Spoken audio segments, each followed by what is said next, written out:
আসসালামু আলাইকুম রহমতুল্লাহি ওবরকাতুহ। সম্মানিত দর্শক, রাষ্ট্রপতি জনাব শাহাবুদ্দিন চুপ্পুর সঙ্গে আমাদের প্রধান উপদেষ্টা ডক্টর মোহাম্মদ ইউনূসের যে মনস্তাত্ত্বিক দূরত্ব এবং সেই দূরত্বের ভয়াবহতা সম্পর্কে আমরা কম বেশি সবাই জানি।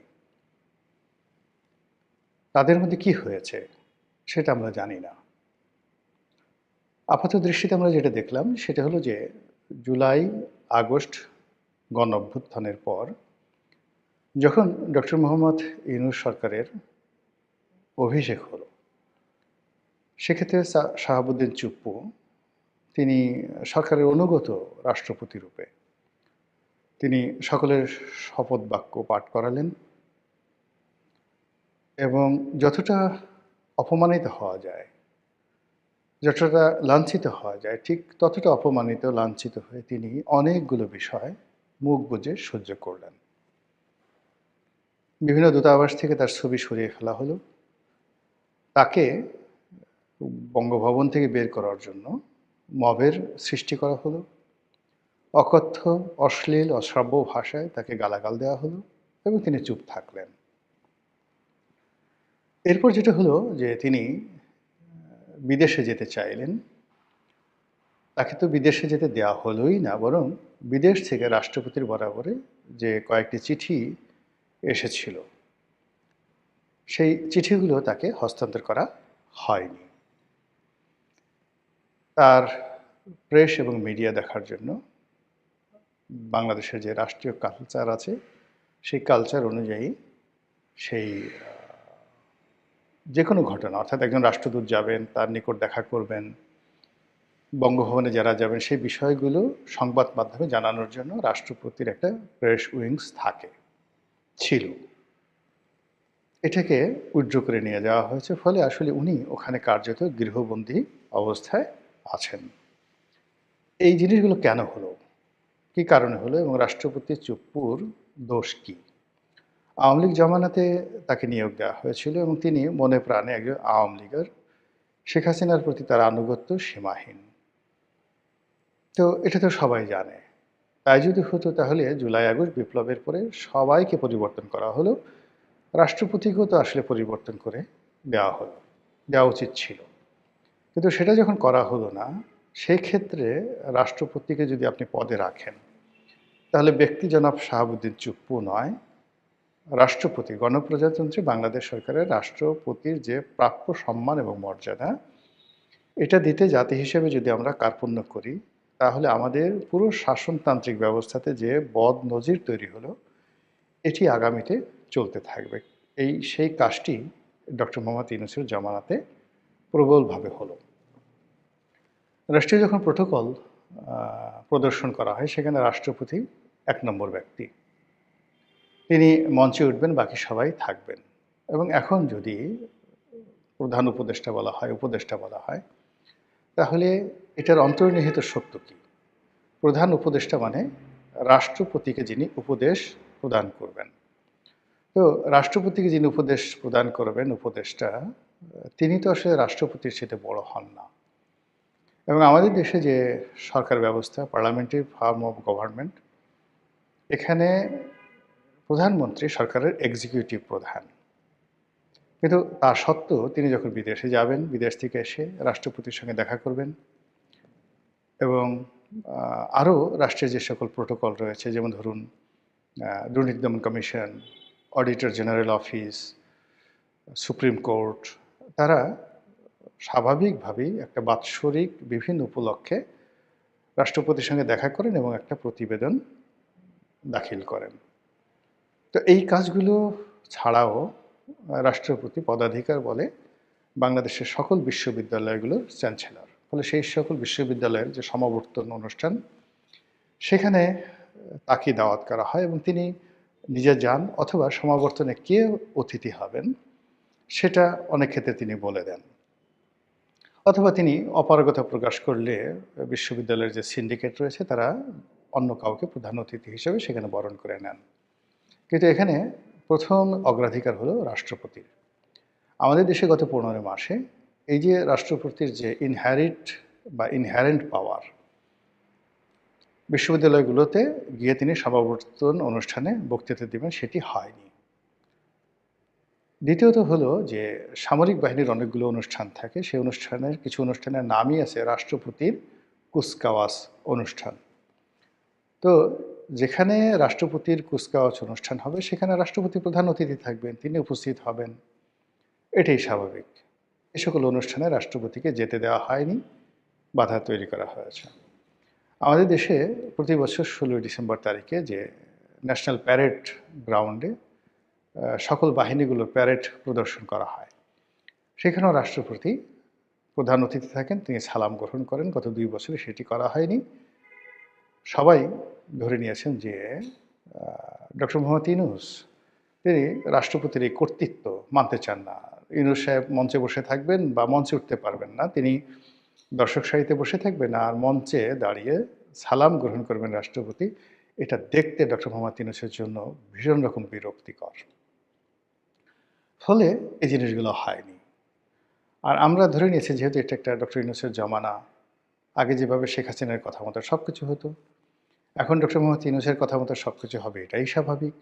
কাজেই ডক্টর মোহাম্মদ ইউনূস যতদিন ক্ষমতায় আছেন ততদিন জনাব শাহাবুদ্দিন চুপ্পু তাকে বঙ্গভবনে চুপচাপ থাকতে হবে এবং যত অপমান, লাঞ্ছনা, গঞ্জনা যা কিছু রয়েছে সেটা হাসি মুখে মেনে নিতে হবে এবং সরকারের পক্ষ থেকে যে সকল কাগজ যাবে, পত্র যাবে, দলিল যাবে, দস্তাবেজ যাবে, তিনি কোনো রকম প্রশ্ন না করে সেগুলো দস্তখত করে দিবেন।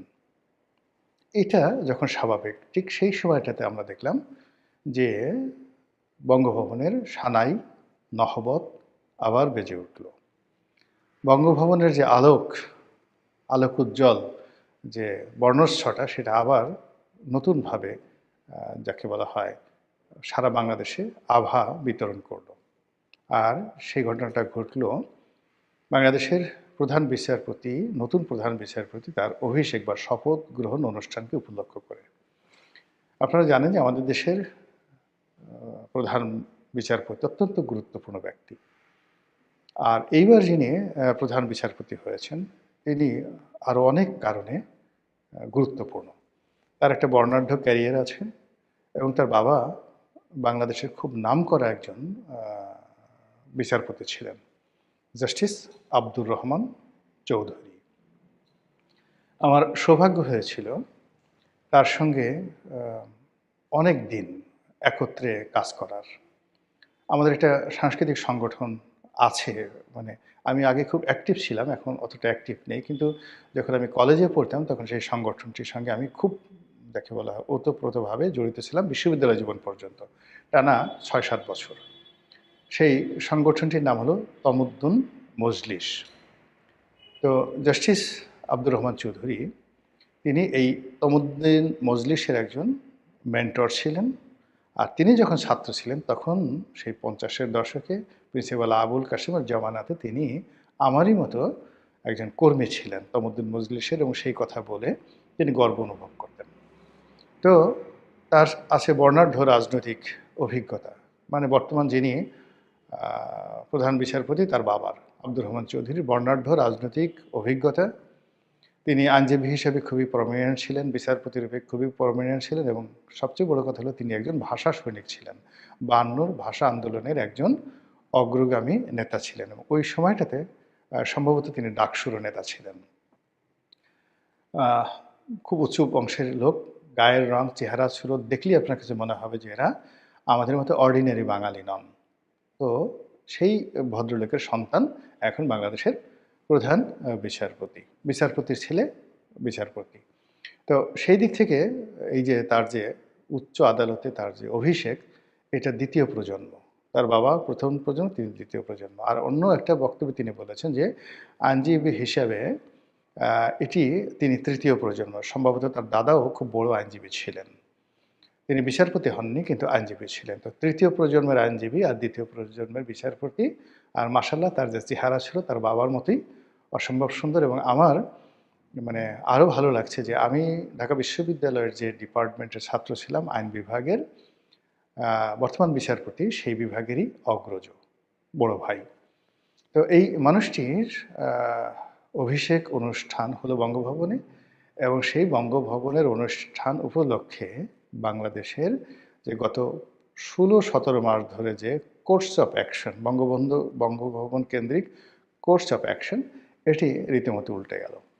আমরা দেখলাম যে প্রধান বিচারপতির অভিষেক উপলক্ষে সেখানে যাকে বলা হয় রাষ্ট্রপতি, যেখানে মেহমানে আজিম, মেন্টর, প্রধান ব্যক্তি, রাষ্ট্রের কর্তা ব্যক্তি, এটাকে মেনে নিয়ে ডক্টর মোহাম্মদ ইউনূস সেখানে উপস্থিত হলেন। যথারীতি তিনি শপথ বাক্য পাঠ করলেন। তিনি সম্মুখ সারিতে, দর্শক সারিতে বসে রইলেন। যখন জাতীয় সঙ্গীত হলো, মানে বঙ্গভবনের যে নর্মাল প্রোটোকলগুলো হলো, সেই প্রোটোকলে তিনি অর্থাৎ রাষ্ট্রপতি একেবারে অন্য সময়গুলোতে তার গুড ডেজে যেভাবে তিনি দায়িত্ব পালন করতেন ওইভাবে দায়িত্ব পালন করলেন। আর একজন অনুগত প্রধান উপদেষ্টা রূপে ডক্টর মোহাম্মদ ইউনূসের যেভাবে আনুগত্য দেখানো দরকার ছিল ঠিক সেইভাবে তিনি আনুগত্যটা দেখালেন। এখন প্রশ্ন হলো যে হঠাৎ করে ডক্টর মোহাম্মদ ইউনূসের কী হলো? তিনি এখানে কেন গেলেন? না গেলে কি হতো? বা তিনি এখানে কেন গেলেন?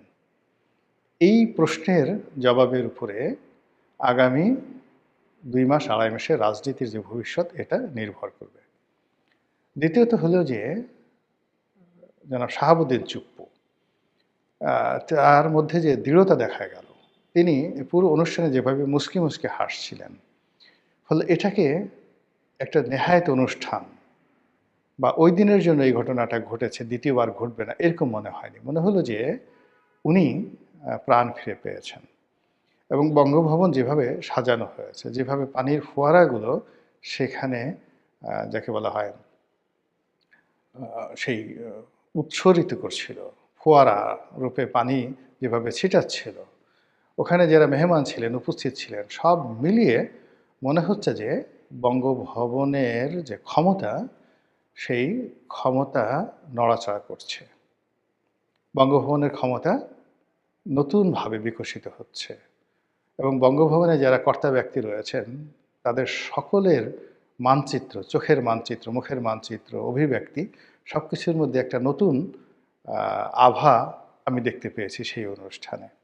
যারা সামরিক কর্মকর্তা ছিলেন, বেসামরিক কর্মকর্তা ছিলেন, যারা আর্দারলি ছিলেন, মিডিয়াতে বা মানে ভিডিওতে যে তাদের যে বডি ল্যাঙ্গুয়েজ আমি দেখেছি, মনে হচ্ছে যে তাদের মধ্যে নতুন একটা সাড়া পড়ে গেছে। হঠাৎ করে এটা কেন হলো? এটা কি তারেক রহমান সাহেবের বাংলাদেশে আসার কারণে? এটি কি একটা নতুন গণতন্ত্রের যে অভিযাত্রা সেটির কারণে? সামনে একটা ইলেকশন আসছে, সেই ইলেকশনের পরেও প্রথা অনুযায়ী রাষ্ট্রপতি আরও কিছুদিন থাকবেন এবং ইলেকশনের যেদিন মানে নতুন সরকার শপথ নেবে সেদিনই ডক্টর মোহাম্মদ ইউনূসের ক্ষমতা শেষ। এই কারণে? নাকি অন্য কিছু? যা কিনা আরও গভীর, যা কিনা আরও